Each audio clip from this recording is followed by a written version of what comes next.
The conspiracy that one of the richest families in the world hunts humans as sport started a really long time ago. It started way before TikTok. But this party definitely did not help with the conspiracies. December 12th is the night that everyone who is anybody has been waiting for. I mean, they don't even know what they're doing, who's going to be there, or really a start time and end time to this party, or whatever it is that they're doing. All they've received thus far, is this invitation. At first glance, the invitation seems like it's in a different language. It's SDAEHTSILAER and SESSA. It doesn't make sense. Some invitees took weeks to decipher this code. It's an invite to a party because it's not in a different language. It is in English. You just have to hold up the invitation in front of a mirror and the reflection will tell you about it. It says, black tie, long dresses, and surrealist heads. People spend weeks having the top designers handcraft surrealist heads and masks for this gathering because it's a party that you have to wear masks. And it's not every day that a Rothschild invites you to a party. Side note, the Rothschilds were one of the wealthiest families in the world. At their height, calculated with inflation, some estimates put their net family worth around $1.4 trillion. Wow. They're still all very wealthy, but there's probably hundreds and hundreds of Rothschild descendants. Their wealth is much more scattered and spread across, with only a handful, just a mere handful, being billionaires still. But back then, they were likely the single most influential, wealthiest family in the entire world. If they tell you to jump, it is probably in your best interest, perhaps even safety, to jump as high as you can. If they tell you to wear black tie, long dresses, and surrealist mask heads, it is probably in your best interest to get the best surrealist mask head that you could possibly find, or get a top designer to create one. These invites are so coveted that another wealthy socialite at one point threatened to self-exit if she was not invited to the next party held by them. I don't know what the guests were expecting, but when they get to the chateau in France, I mean, it's hard to miss the house, by the way. 80 guest bedrooms, a library with over 80,000 books, with about 30 square kilometers of dense forest land surrounding this chateau, which that amount of land is about the size of a small city or a quarter of Manhattan, or maybe if you combine all 4 Disney theme parks, Magic Kingdom, Epcot, Hollywood Studios, Animal Kingdom, into one, that's how much forest they have. It's massive, it's isolated, it's outside of Paris, and the guests are coming in. Audrey Hepburn is there, wearing a bird cage filled with birds on her head. Another guest is just wearing a giant apple covering their entire face. Another guest has this giant mask. I'm sure everywhere they walk, they're just slapping people with this mask. And it's just giant cutouts of Mona Lisa with different expressions, different oogly eyes, staring at the guests, all chopped up everywhere. Then the hostess wore a giant stag's head, like a deer's head, with tears of diamonds streaming down the stag's face. Real diamonds. What the hell are those? In front of the main staircase are the waitstaff. They're dressed as cats, and they're all meowing and pawing at each other, purring and sleeping on the steps. And when you sit down at the dining table, the plates are covered in fur. Not like, oh, someone's cat put fur on my plate, but the entire plate is made out of fur. And on the table, you see a taxidermy turtle. I mean, are we supposed to... I don't think you're supposed to eat the turtle. Then what are we supposed to... What's the real food here? The food is placed on a giant mannequin that is laying nude on a bed of roses. And the menu consists of slightly cannibalistic sounding titles such as Sirloin. Welcome to the Surrealist Ball, held by the Rothschild. It has been decades since this now viral ball, but everyone still talks about it, mainly because of the creepy pictures of the host and the hostess, the Rothschild couple that's hosting. They're standing there, black tie, event gown to the floor, hand in hand, just wearing giant masks. It's very unsettling. So much so that netizens believe that after this little dinner, they were most likely hunting people in the dense woods, in the thick forest afterwards. That makes the most sense, does it not? They're hunting humans. There are 2 men in the forest. They have long rifles. They're looking through their scopes. You see that? Yeah, I do. I see it. They see a person in the middle of the woods. This is not in France. This is not connected to the Rothschild, at least not directly. This is in Ulsan, South Korea. And the two hunters see another person on the other side of the rifle, which is not alarming. It is the season for hunting for pheasants. But the intriguing thing is, it's not another hunter. Wait, look, there's more. There's more people. There's a lot of people. And then there's another one and another one. Seeing a few people in the middle of the woods at this time should not be the most alarming. But when you see nearly 100 people in the middle of the woods gathered, it's weird. It's intriguing. The hunters get closer. It looks like some sort of construction site.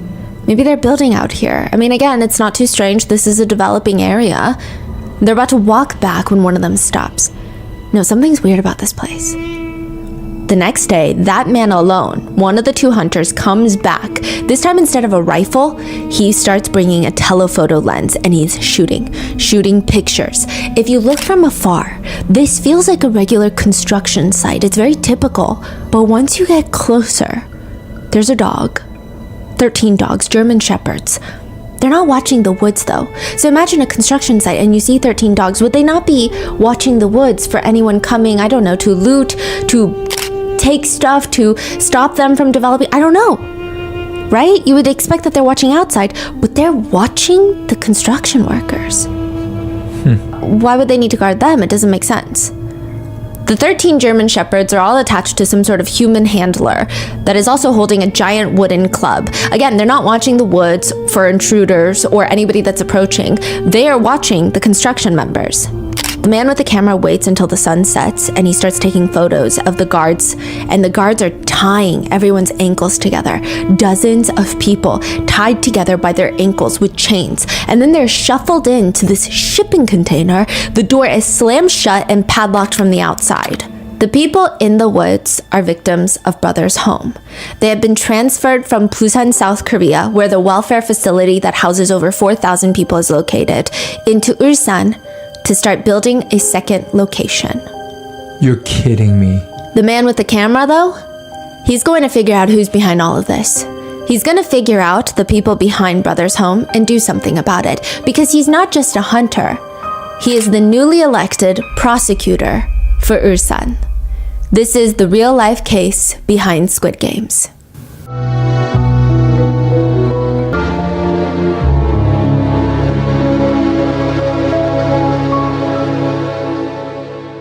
We would like to thank today's sponsors who have made it possible for Rotten Mango to directly support a survivor of today's episode. This episode's partnerships have also made it possible to support Rotten Mango's growing team, and we'd also like to thank you guys for your continued support as we work on our mission to be worthy advocates. As always, full show notes are available at rottenmangopodcast.com. With that being said, today's case has mentions of internment, essay, trafficking, torture. Please take a break. This is a very heavy case.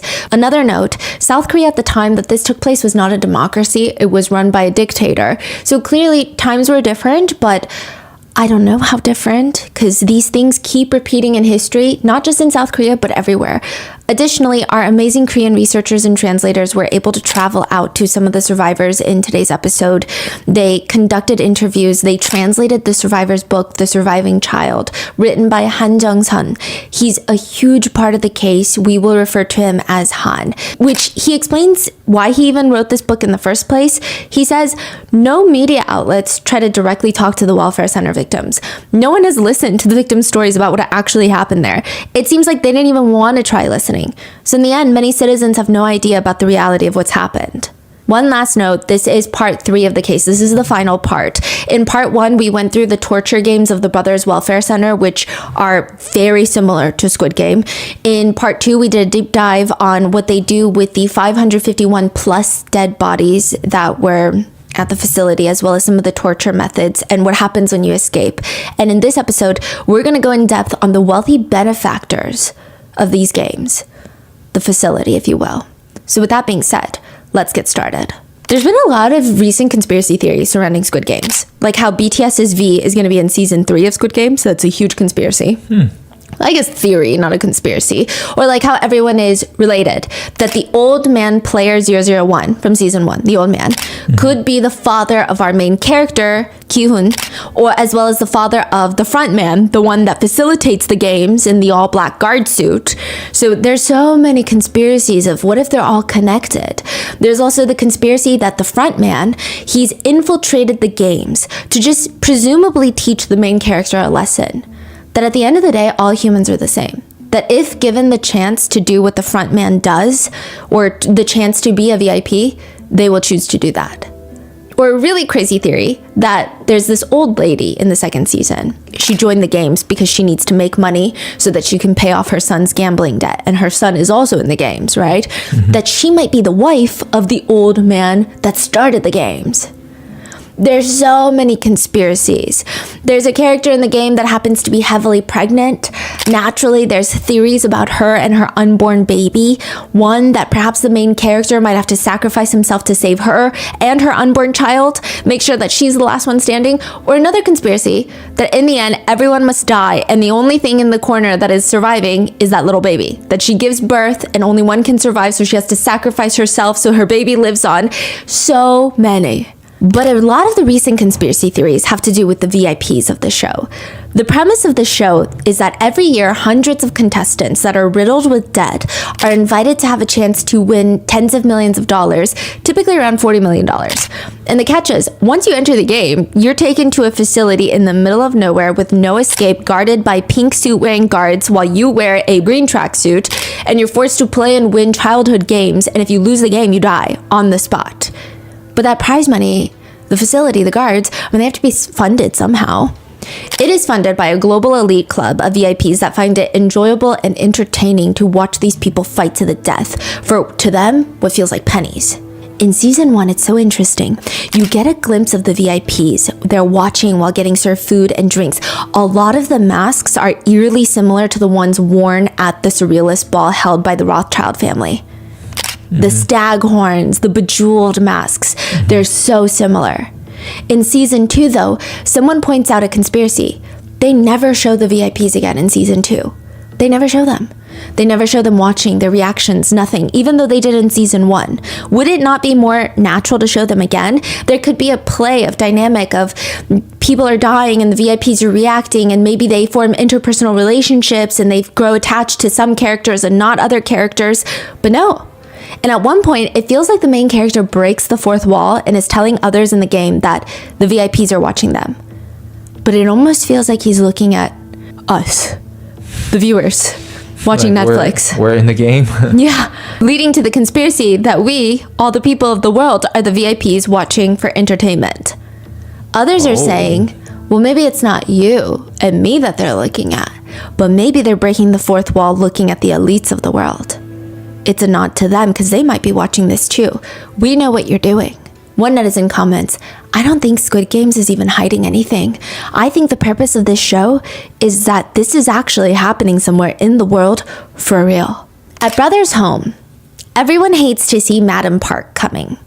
Once you hear her shoes click-clacking down the long hallway, all the doors leading up to the rooms filled with bunk beds with children in there. I mean, you just know that somebody's in trouble. They need Jesus. That is why Madam Park is called, because they need Jesus. Usually she has her purse and it's filled to the brim with choco pies. They're like these fluffy cream sandwiches. I guess imagine Oreos, but fluffy. Just packets of individual choco pies in her purse. Walking down the hall, she's staring at the hundreds of children standing at attention because they're like, please don't let it be me. Please don't let it be me. Which one is it? The guards point at the 2 boys and they already look like they've been beat. Nothing we've done seems to fix it, Madam Park. We've already tried everything. We've tried the first step as well.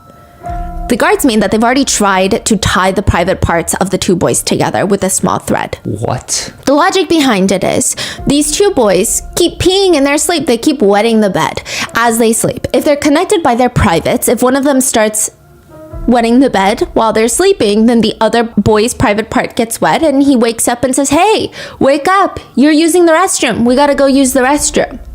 It almost never works. So the idea that they continue the practice seems to be based off of torture alone. And if that doesn't work, which is almost always, the next step that the guards do is call in Madam Park. She's the cure. She She sits down with the boys, and if this is your first time seeing Madam Park, she almost seems maternal. She looks like a little ajumma, like a church lady, and she's got all these children's snacks in her purse. You know I can help you, right? The truth is, the reason you're doing this is, it's the demons. The demons are making you wet the bed. Come here. She makes the boys one by one, all the bedwetters, lay on her lap, on their backs. Their private part is across her lap, and she pulls down their pants and their underwear, and she starts grabbing and squeezing their private areas. Say it with me, Lord, I believe. And then she'll squeeze as hard as she can, and they all scream out in pain. She screams, boys who believe in the Lord will be cured. Many victims say that the pain is so unbearable that you can't even think. You can't even think to say what she wants you to say because you just want to stop the pain, yes, but you can't even think to say, what did she tell me to say again? I just need to scream. It's almost a reflex. Until finally, it's just white hot pain and they're screaming, I believe in the Lord, I believe in the Lord. And it seems like their vision is going white. Only then will the madam let you put your pants back on. And as you wipe your face with all the tears, this is also documented in the book, she will reach into her purse and pull out a singular choco pie. It is the best and worst thing many of them will taste in weeks. Han, the author of the book, if you watch the first 2 episodes, he's the survivor that authored the book that was used for source material, but also he's the one that was trapped with his sister. He and his sister were taken to the brothers' home by police officers after their father dropped them off one drunk evening. He just didn't know how to take care of the kids anymore.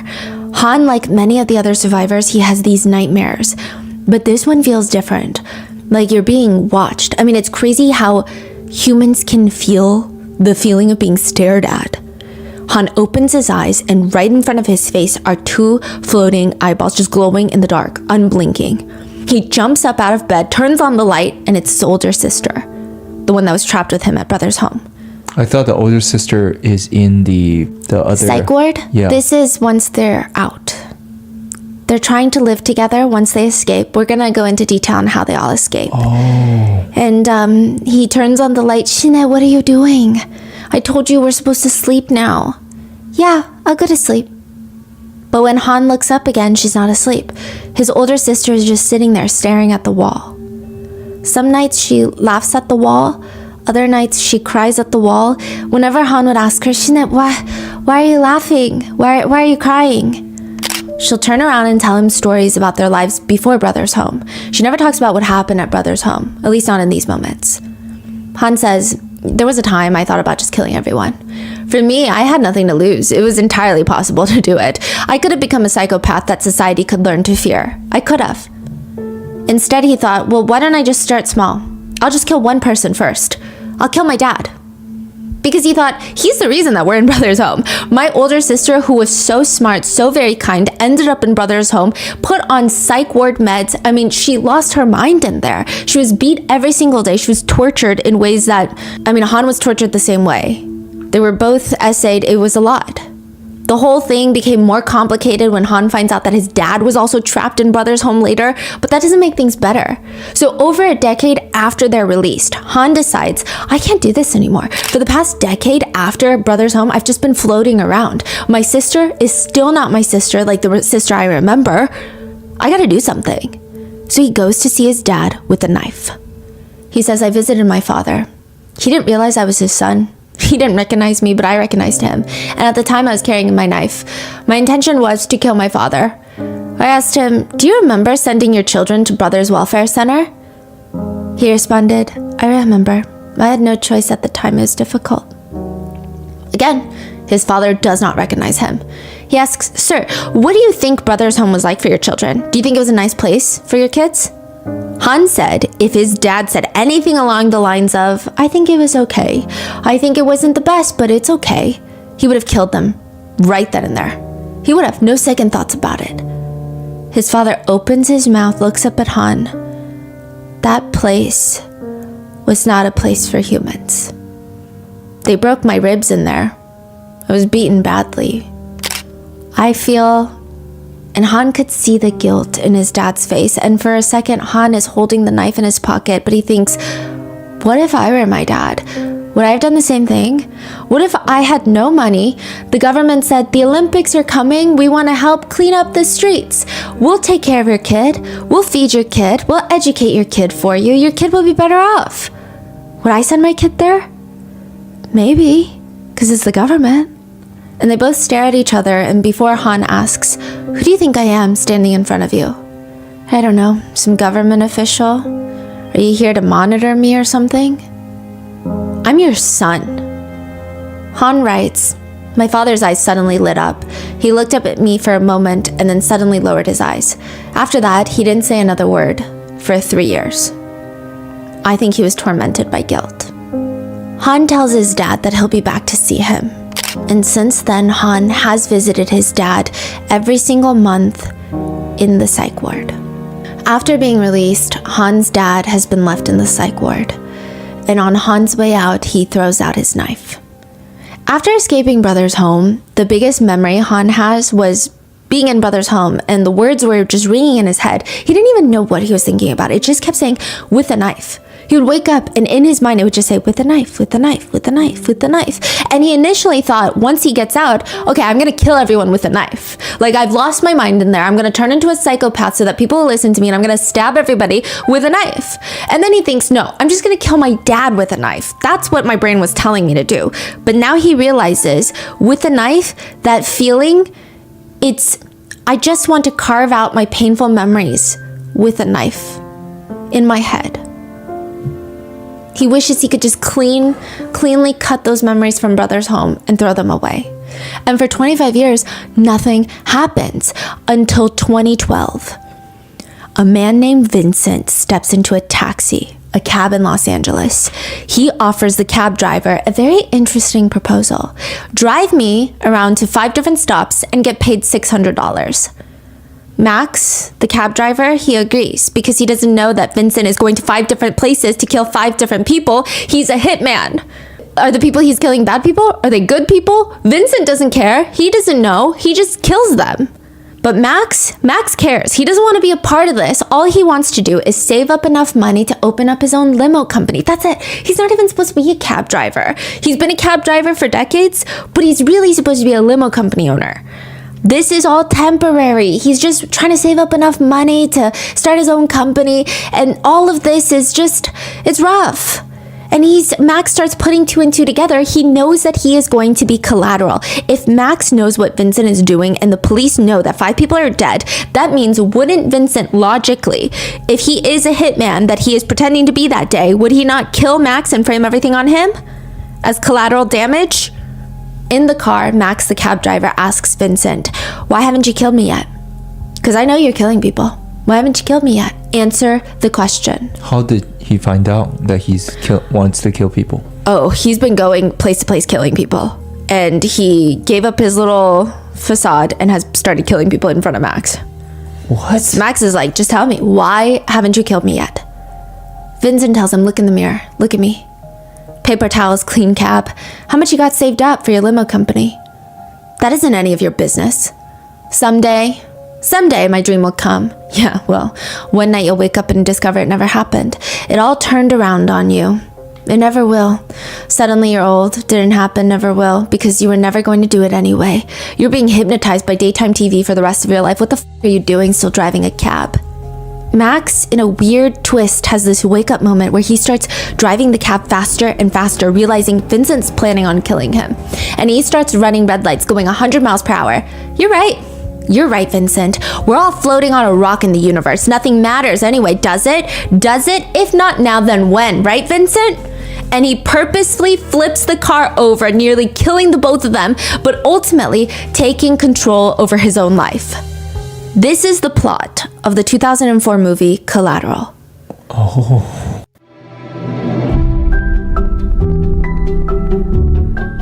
Sometimes New Year's resolutions feel unattainable, unrealistic, or even keep you up at night. While you can't automate your gym routine with acorns, you can give your money a chance to grow while you sleep. It's like cruise control for your financial future. Acorns makes it easy to start saving and investing automatically, so your money has a chance to grow for you, your kids, and your retirement. You don't need to be an expert. Acorns will recommend a diversified portfolio that fits you and your money goals. You don't need to be rich. Acorns lets you invest with the spare money you've got right now. You can start with $5 or even just your spare change. Head to acorns.com/rotten or download the Acorns app to start saving and investing for your future today. Paid client endorsement. Compensation provides incentive to positively promote Acorns. Tier 3 compensation provided. Investing involves risk. Acorns Advisors LLC, an SEC registered investment advisor. View important disclosures at acorns.com/rotten.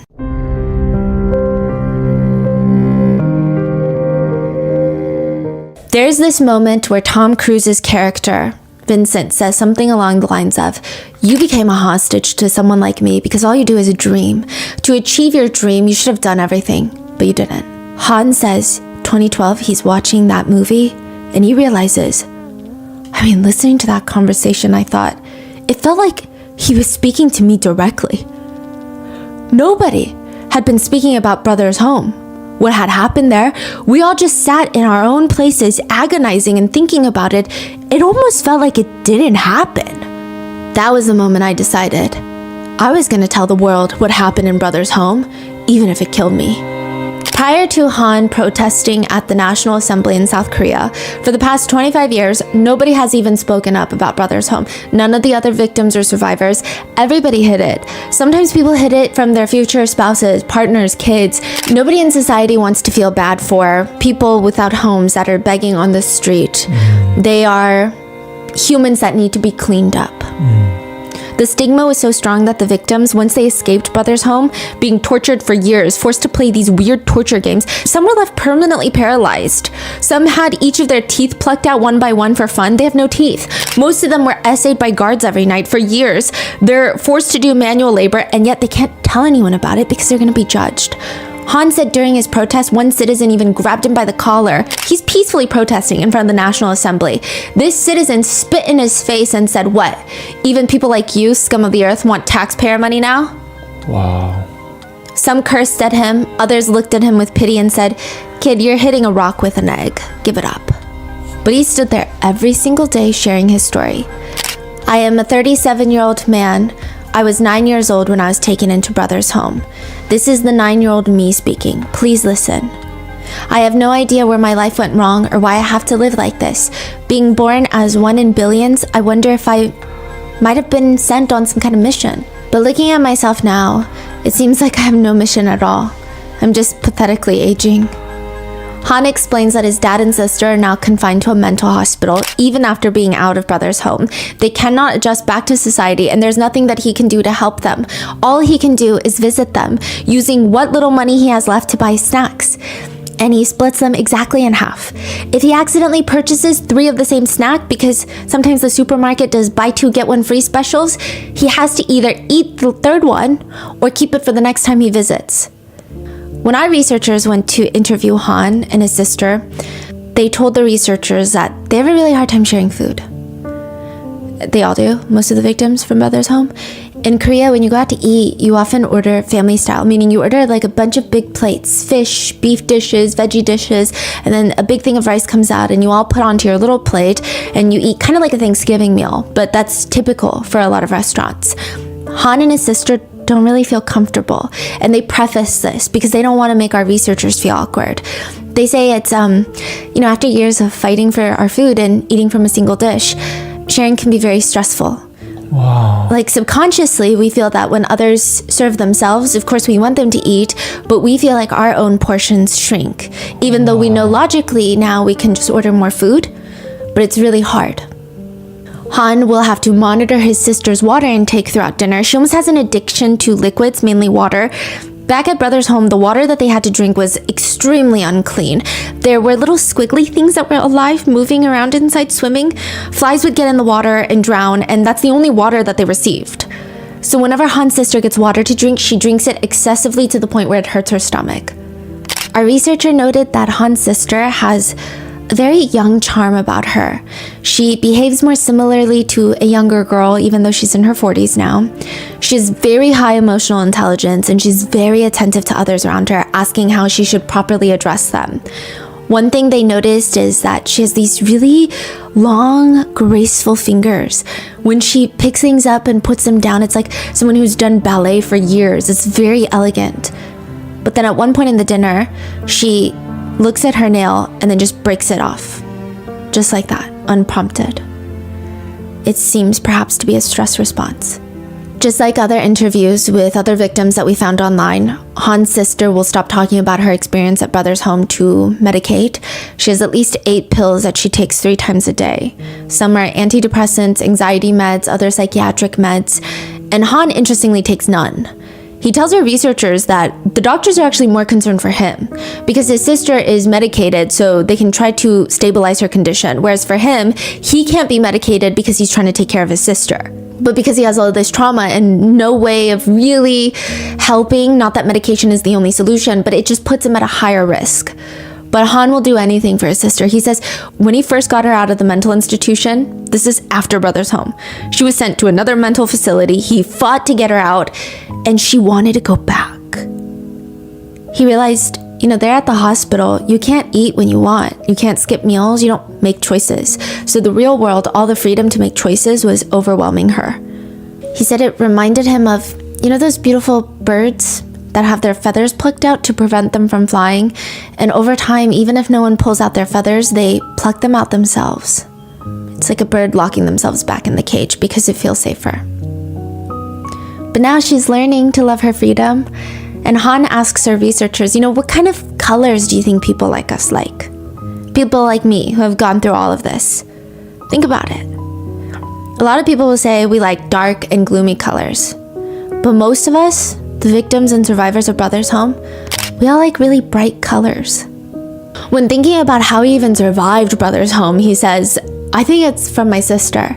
I think it's because in this world, only my sister loves me without discrimination. But still, how did they get out of Brother's home?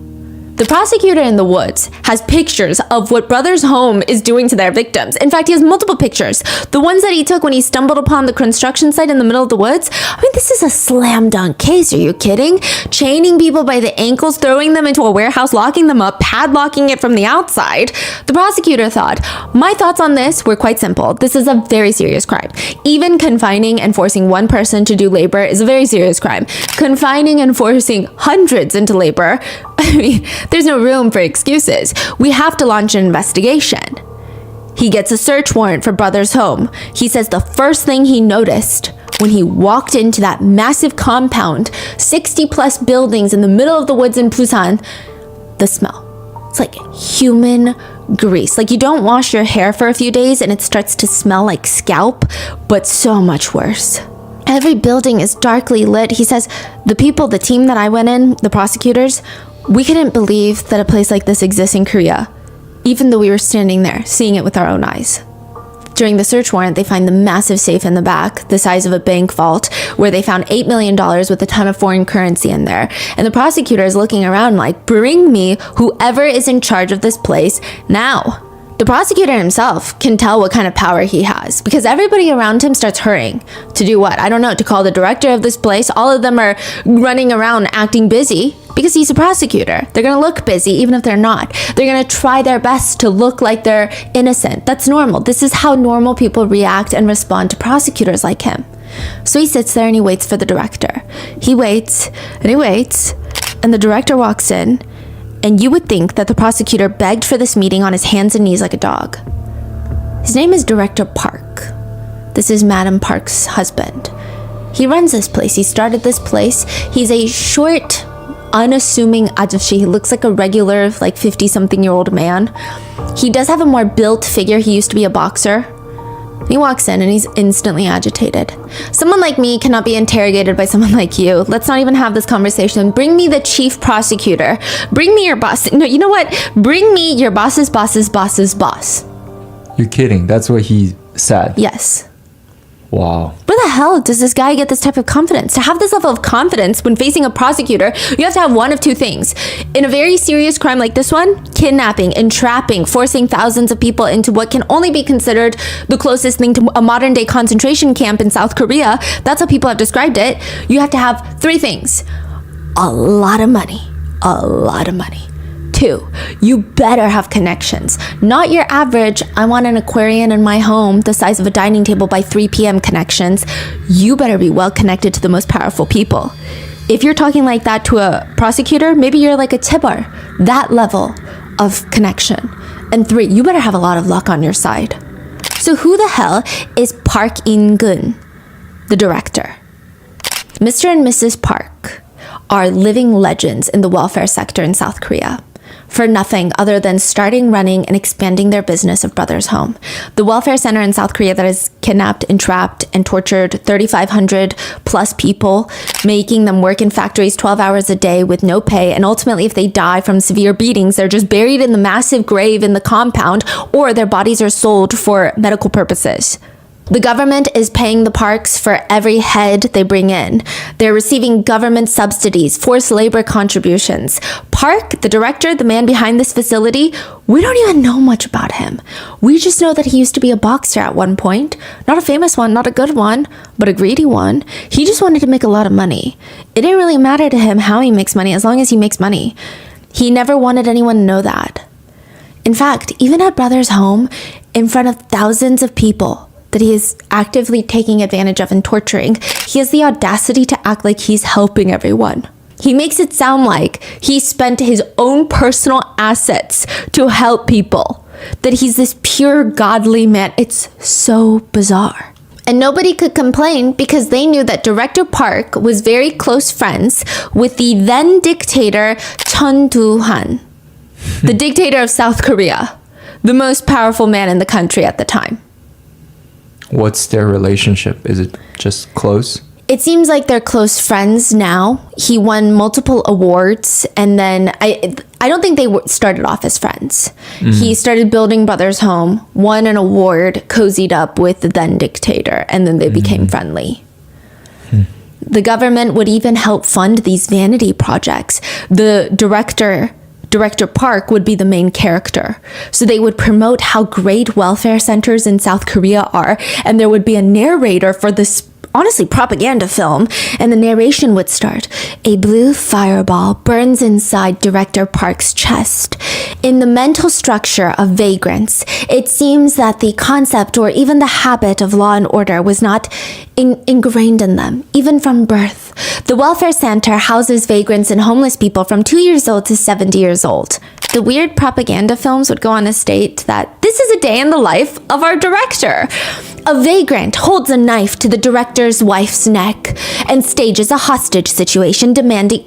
They're literally cosplaying this, acting this out for a propaganda film. What? Demanding to be let out of the facility. Director Park prays. Lord, what should I do? Should I let them kill my innocent wife, or should I give in to the evil vagrant's demands? The narration continues. The vagrant believes order is oppression, but how is that so? The vagrant repents his wrongdoings after Director Park persuades him and prays for him. Director Park has fixed the vagrant. Director Park has always firmly resolved to watch over the people until the very last person. The government funded these videos, and they would have segments that even say, homeless people, people who have run away from home, beggars, all these people are being accepted at Brothers Home. The video even shows tours of the psych wards. Here, there are not only vagrants and children, there are psychiatric patients, mentally unstable patients, disabled people. In the cafeteria that we have here, there are 5 choices of side dishes that everyone can choose from. The video shows massive amounts of fresh food being dished onto everybody's plate, which you know is not true. We talked about this in part 2. The truth is everybody is starving inside of Brothers Home. They're eating baby mice, sucking on pine cones, eating caterpillars to get nutrition. But this propaganda film is showing them eating like kings. And they show Director Park and his wife always eats meals with everyone at Brothers Home. One victim says, Director Park was as close to a monster as it gets. He really is a monster. Hardly anyone could even look him in the eye. You know how one word from the North Korean dictator, the whole country responds? It was exactly the same in Brothers Home. One word from Director Park and everyone moves under his order. And it's interesting that the propaganda videos are very reminiscent of something North Korea would put out. But now he's been arrested. The doors to all the buildings in the massive compound are open. Sunshine is coming in, and it's the best disinfectant. Victims are speaking with the prosecution. Director Park would say things like, "You guys are all evil in society. Even if you were to catch diseases, skin diseases in here, you're not worth being treated. You are scum. You're making South Korea a worse place." They're telling the prosecutors everything. If someone tried to escape, Director Park would tell them, "You are a social evil." And then they would be beaten in front of every single person at the mandatory church segments every single Sunday. Is he the one that's beating people with the boxing gloves or no? Yeah, he and his brother-in-law, Pastor Lim. Pastor Lim is the more religious one. That's his brother-in-law. So this whole compound is really run by Director Park, Director Park's wife, Madam Park, and then her sister and her sister's brother-in-law. Her sister's brother-in-law. Yeah, it's like a whole family business. And they're just beating people with a boxing glove while running this religious church camp. And Pastor Lim was, okay, I don't even want to call him Pastor Lim. He was technically the pastor at the church, and he did this. A lot of victims believe he did this because they say when you're a welfare center in South Korea at the time, no one internationally wants to donate. But if you say, hey, we're a Christian welfare center in South Korea, a lot of Christian churches in America and overseas would donate. And they would just steal the donations. Yeah. They would even run these big campaigns of, these were kids without homes. And we took them in, and now we want to reunite them with their families. But we need money to do that. We need manpower. So a lot of people overseas was donating to the church. And there was a victim who came forward and said, I was a child with a home, parents and siblings. I just couldn't understand why I was there, why I was being trapped in this place and being robbed of a proper education. I clearly gave Pastor Lim my home address and phone number. I even told him, my parents run a Chinese restaurant. Here is where you need to go and look. They took me to a different neighborhood, found a random Chinese restaurant, threw me in there and said, hey, owner, is this your kid? The owners shook their head because obviously these are not my parents. But they took that as proof that I was not wanted by my family, so I needed to stay in Brother's home. They documented this for people that were donating. As for embezzling, it's pretty clear that that is what they're doing. Another advocate says the Brothers Home embezzled money by finding loopholes in the government subsidy payments. So when it came to food purchases, for example, they would receive enough money to feed 3,000 people. They would only purchase food to feed less than half of that. They got to pocket the rest of the money that's supposed to be spent. The first trial found Director Park guilty in unlawful confinement and embezzlement charges. Oh, they're actually taking in all of them. Mainly just Director Park. Okay. He was ultimately imprisoned for 10 years, in prison with a $500,000 fine, which is far too lenient. But the problem is, Director Park appeals that decision and it goes into a second trial. The second trial results in, instead of 10 years in prison, 4 years in prison. And the new fine is $0. The sentence is then reduced by more than half and the fine vanishes. And just like that, 600 people died in Brothers Home in 4 years. That's all he's getting. Yeah. But this too gets appealed. And finally, his ultimate final sentence gets boiled down, reduced to 2.5 years in prison and $0. The main reason for the reduction being they argued that the unlawful confinement charge, there's no proof. They're saying there's not enough proof that he was holding people against their will, which is about as unhinged as if I were to see a kangaroo building a 3-story house in the middle of Central Park. It's just absurd. The logic behind it is not making sense. One victim says, I was a living victim and witnessed all the terrifying and horrendous abuses that were happening in there. And that wasn't enough? What power do we have? The prosecutor was being bullied by the mayor of Busan as well as the dictator at the time to drop all the charges. So it seems like there was a lot of just corruption to let him out. In 2.5 years, he is released and they continue to open up more welfare centers. What? And get government subsidies. In Squid Game Season 2, the main character tells the game makers, you take advantage of desperate people with nowhere else to turn, and you watch as they die one by one to entertain your clients. You say it's their decision to participate like you're trying to sugarcoat it. You act like you're running some charity event. The front man responds, anyone who died was simply a player who lost the game. Trash eliminated from the competition. And as we speak, the world is filling with more and more trash. You still don't see it, do you? If the world doesn't change, the game doesn't end. The main character responds, you say that it's just the way the world works, that we should shut up and accept it and go on with our lives, but that's a story you made up to excuse your atrocities. I know that people are nothing to you but animals. You think you can buy us like racehorses. Director Park thinks like that. He opens up welfare facility after welfare facility, getting all the government funding. The facility is called Siloam House. It's a welfare facility for people with disabilities. They received, in total, over $11 million in just government subsidies, and likely tens of millions of dollars more in the forced labor. So why not do it again? And when he finds that to be less exciting financially, he later moves to Australia. The whole family immigrates to Australia and opens up this massive golf course, sports center, hot springs.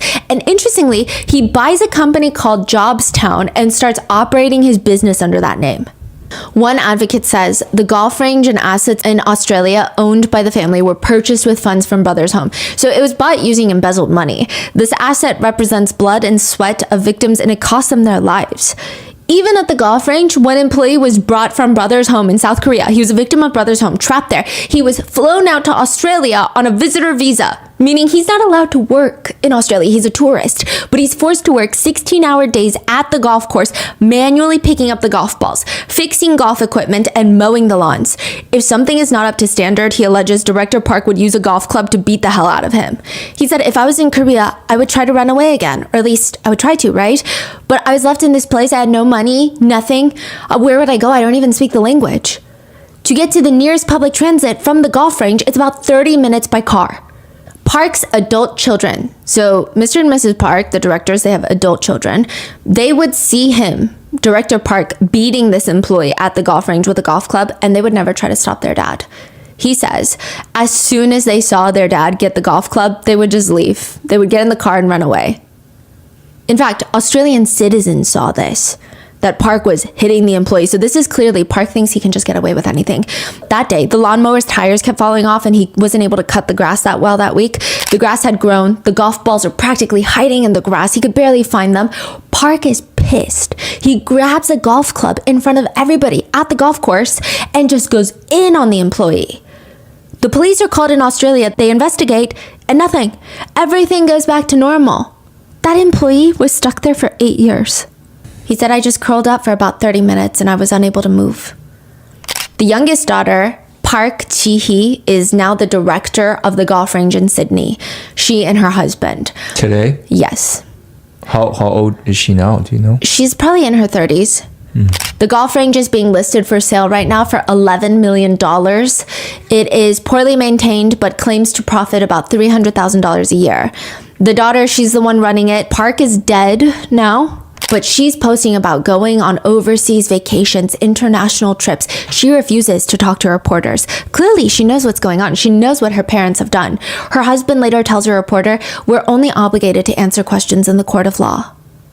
So Park is dead. What about Mrs. Park? She's alive. Pastor Lim is alive, and they're all in Australia. They run a church. Oh my goodness. Pastor Lim spends his time doing chores, playing golf. One news station tried to get an interview with him, following him, asking him, do you have any intentions of apologizing to the victims? And he laughed and he said, apologize for what? Wow. Huh. Meanwhile, the victims, for them, they have been suffering for decades. Initially, they state the stigma of being a vagrant was worse than the stigma of being a victim. It would be the same as telling someone that you were abused in prison. The general sentiment, albeit wrong, the general sentiment from general society at the time is, but you were in prison. What did you do to get into prison then? Even when they were released from Brothers Home, they would have nowhere to go. They were shipped off to other facilities or just thrown onto the streets. Han writes, the welfare center closed. The young children were put on buses, transferred to other orphanages. The remaining adults were sent home. Welfare center victims came into society without any money. They were scattered like beggars throughout the city. Many victims starved to death throughout the years. So you're saying Pastor Lim and like Mrs. Park and all of them, they're running a church. Yes. So while Director Park went to prison for 2.5 years, Brothers Home shut down. When he was released, they opened a few more welfare centers in South Korea, but they decided, we don't really like it. And maybe the law is catching up with us. South Korea is becoming a democracy. So they slowly transfer all their assets to Australia, open up a church, buy a golf range, and now most of them are living in Australia. Their kids, Madam Park. Are they still running that church, you think? Yeah. Yes. These are recent interviews. How are they still around? Because, you know, the community is small, right? You think a lot of people don't know the details of what happened? A lot of people don't know. So my dad is an avid news watcher. He's very passionate in politics, and with everything going on in South Korea recently, he's very active in putting his voice out there as a citizen and being heard, right? He doesn't know much about Brothers Home. This is the only case in Korea I've ever asked him. I've asked him about murder cases, kidnapping cases. He knows so much. He's like, oh, I know it was a long time ago. Yeah. So everything was like kind of... It's very vague. It's like, hidden. I think like lots of bad stuff happened for sure, but I don't really know what bad stuff. He doesn't even know the names of the people that ran it. Wow. So if they are Pastor Lin and them still around, then do we know what they look like? Like yes. all of that? Okay, and they should be like held accountable. You know, people should at least know these are the people running your church. Yeah. Like this is your pastor. Yeah. The same person was like punching people. Like committing borderline war crimes. Yeah, like so many people died. Allegedly, yeah. A lot of kids were just thrown into orphanages run by nuns, because Han was sent to this orphanage. The nuns, they were shocked. Kids were licking their dishes with their tongue like dogs because they had been lacking food for so long. And the nuns didn't know what to do. Han says it was rough because, you know, we were children who had been beaten, tortured almost daily at the welfare center. When we came to live at the orphanage, there was no one beating us or giving harsh discipline. So we just started fighting each other. It's just, you know, I think it's maybe the lack of resources that they had, all the torture. They're on edge. They have all this PTSD trauma. They don't know what to do. And so the nuns have a lot of trouble with them. Han says at the time, he was so stuck in the resolving all the conflict inside of him. But now in hindsight, he feels really bad for the nuns because they were just trying. But it must have been scary for them too. It was just an influx of kids coming in. It was a lot. The worst part is, right when Brothers Home closed down and everybody was released, society did not welcome them. Society was warned, the pickpocketers are coming. The people that we didn't want to see, the scum of humans, they were locked up and now they're being released. And if you were trying to get a job and you said you were from Brothers Home, they would not hire you. Han says no one in the world took interest in this issue. At the time, there was no voluntary civil society organizations for human rights, and because the words of the victims weren't covered in any media or news outlets, we couldn't receive any victim compensation. But also, we couldn't even just have people acknowledge what happened to us. Why must we live bearing the truth like this? In Squid Game Season 2, Kyun, the main character, tells one of the game facilitators, someone like you don't get it. You couldn't know or understand how it felt, what it felt like to be in there, what we did to make it out of the games. You have no idea what it was like. Han writes, in the end, the director was sentenced to just over 2 years in prison for embezzling public funds and violating foreign exchange laws, which has nothing to do with human rights violations, and the case was concluded inconclusively. There is meaning in human death, is there not? For us Brothers Home victims, there was no reason for our deaths, our disabilities. Only we were just left with stigma. We were all in there, dying like dogs. One victim, who was released and went on to have her own children, states, I can't even sleep without the TV on because the silence is too much. Even if I do fall asleep, I start panicking because the TV is on. And I'm asleep. What if someone takes my daughters? Who's going to make sure that they're not taken to a place like Brothers Home? I have all these thoughts every time I fall asleep.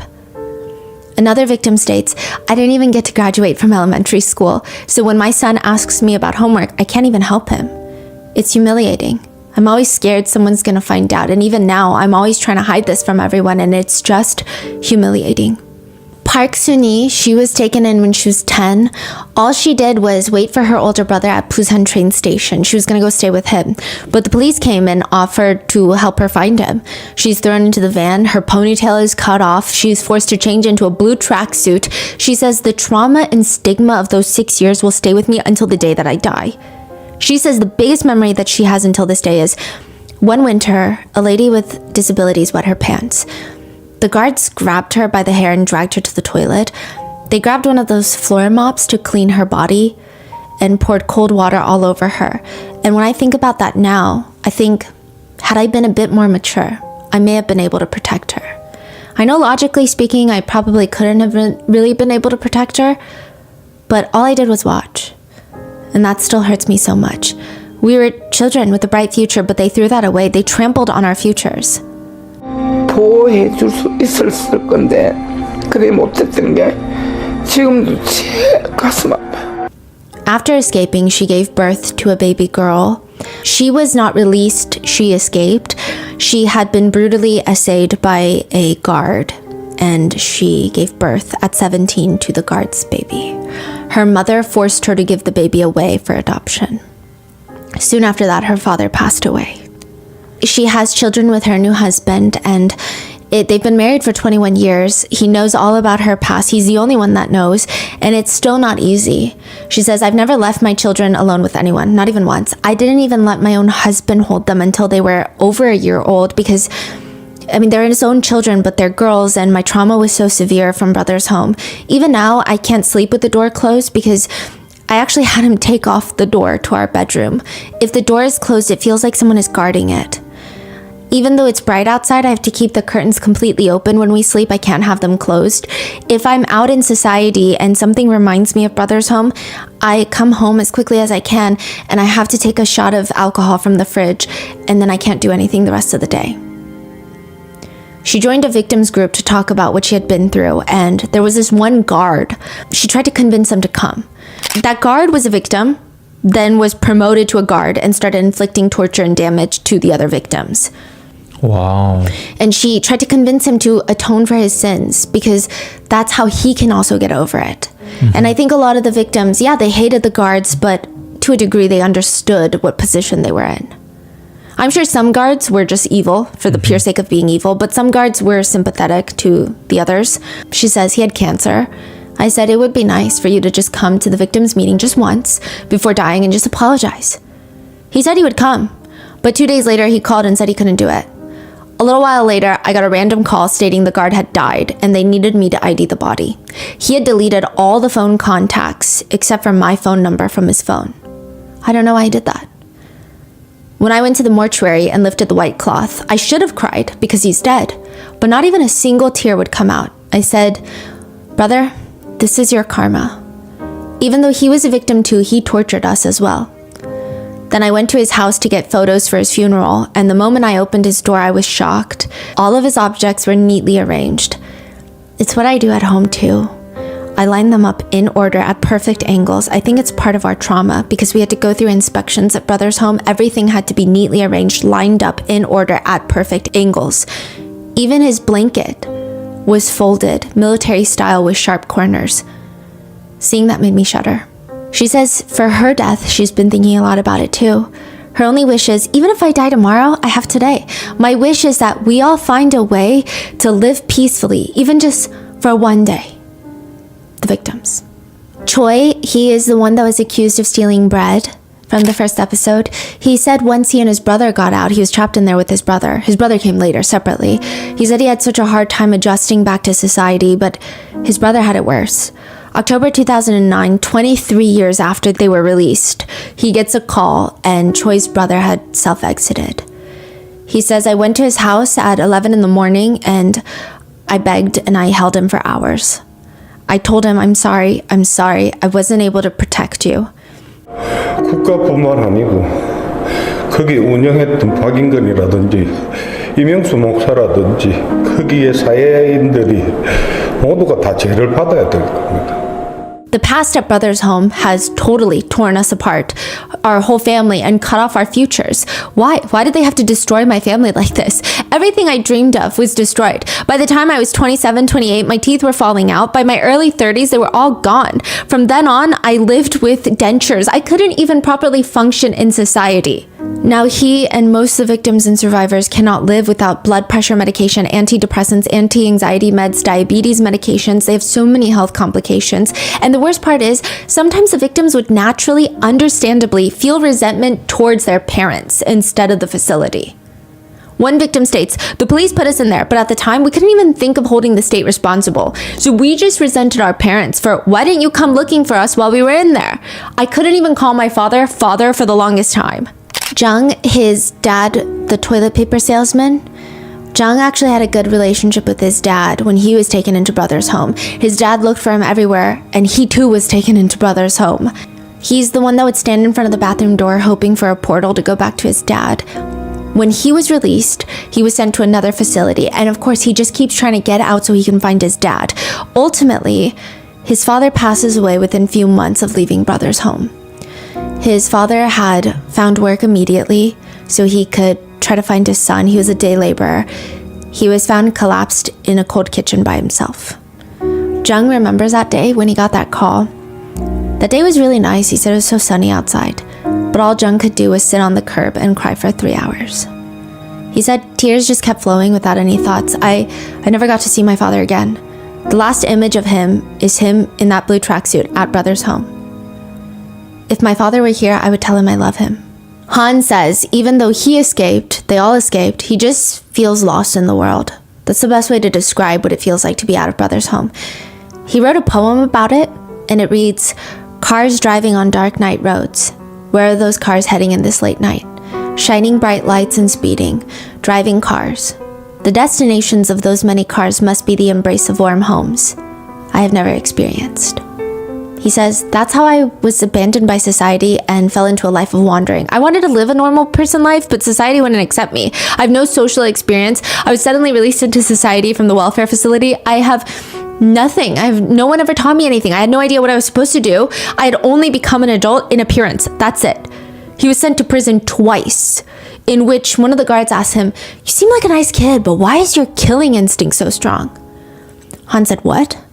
You know, when people talk to each other, you're supposed to look at each other in the eye." "I am, aren't I? I'm looking you in the eye." "Yeah, I guess, but you have eyes like a wild animal. Like a beast that's been dragged somewhere foreign or just attacked. You say you're looking someone else in the eyes, but your eyes aren't eyes for conversation. You should try to fix it." And that's when he started trying to fix his life and get it together. He spends $91 a month on snacks to bring to his sister and dad who are living in the mental institution. It was a big chunk considering he only has $500 to live off of every single month, but it's all he can do for them. He writes, "When I bring snacks, I have to divide the cookies and drinks equally. If one thing is different, if my dad or my sister gets one more piece, a fight breaks out between the two of them, even though they're old adults. Father and daughter, they're like young children. And when I see that, my heart feels so pitiful and sad, and I always make sure to divide things accurately in advance. My doctor told me that treating my father and sister's condition now is impossible. He said it's just stalling further deterioration." So with that, he has been protesting, and 33 years later, the government signs a reinvestigation. The Second Truth and Reconciliation Commission is formed. The first case that they take on is the Busan Brothers Welfare Center Brothers Home incident. They're still investigating, but it's difficult considering Director Park and his entire family immigrated to Australia. They've taken all of their assets, and in 2016, Director Park passed away.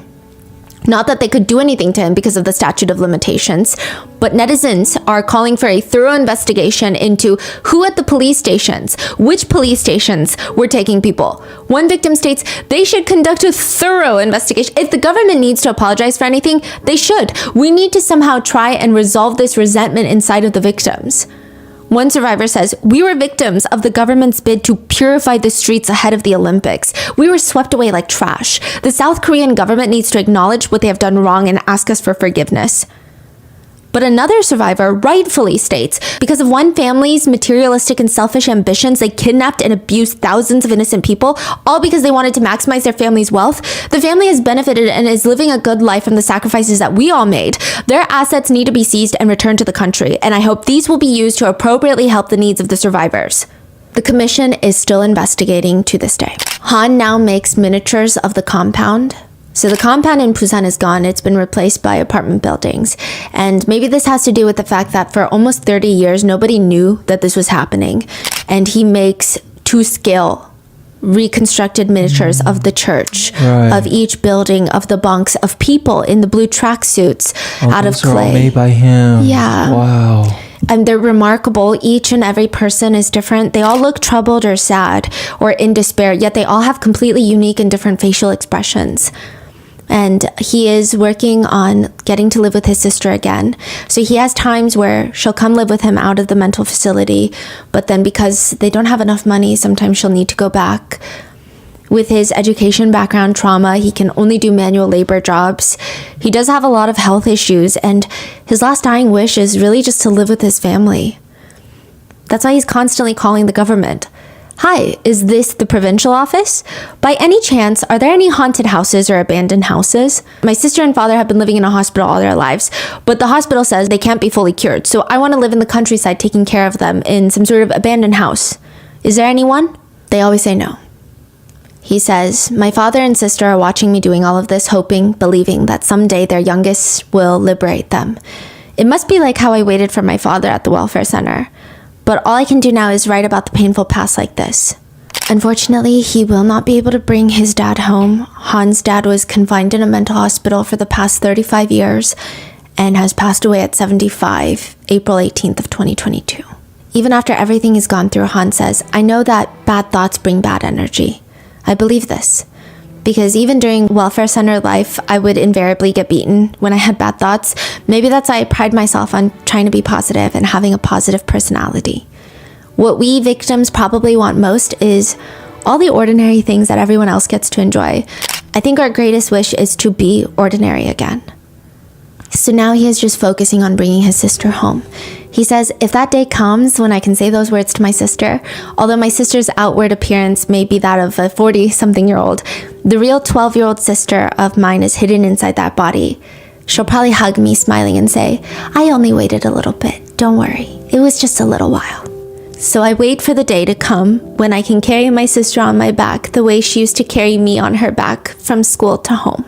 One victim states, we were taken there for no reason. Now we're survivors that are living very difficult lives.